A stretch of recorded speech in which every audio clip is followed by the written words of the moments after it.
All right, fellas, we want to spend a couple minutes here talking about the CMC Helitack harness. On the rescue, it's going to replace the yellow PMI hasty harnesses. So they're in, and they'll be delivered to the rescues in the next couple of days. Some places where you might typically use something like this: tower rescue, somewhere in small spaces, hoist. Steph will talk a little bit about the helicopter application, and pickoffs. So the high-rise event we had downtown a couple weeks ago been a good choice. Also that tower crane scenario where they needed to put a harness on a patient. This would be a good solution for that. It's got some armholes to keep it from falling off. It's a pretty handy device.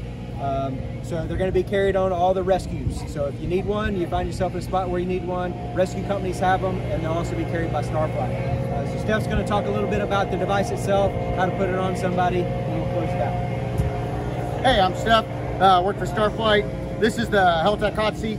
We're carrying 2 of these on the aircraft for any rescue mission we get dispatched on. So any patient that can kind of tolerate a supine or is ambulatory that you feel needs to be evacuated by air, we're more than happy to use this device on.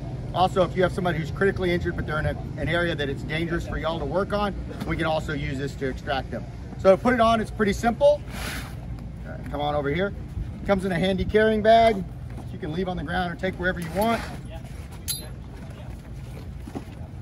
Pretty simple. You go up to somebody, it comes on, you put it on just like a vest. Arms go through each side. It's got 2 D-rings and a retention strap for the crotch.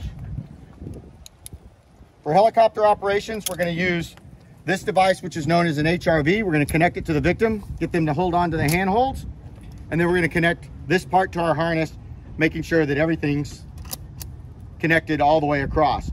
It's also got a retention system for pediatric patients or smaller patients. Anyone under 4.5 feet tall, it's got a built-in seat belt that'll help keep them in there. The handles will break away at about 450 pounds of force. So they're not load-bearing. You can use them to occupy the patient's hands or something like that, but they'll break away at some point. The crotch strap, all it does is adjust the patient's attitude. So you can leave it loose or tighten it up. It doesn't need to be snug when you're pulling the patient.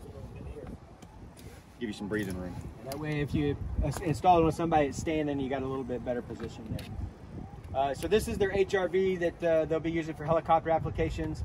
As a reminder, on the Spec Ops YouTube channel, there is a cross-check video that'll talk about how to cross-check, and there's a little element in there about the HRV. For our applications, if it's a team-based scenario kind of thing, you would have a rescuer attached to the team-based pickoff connections.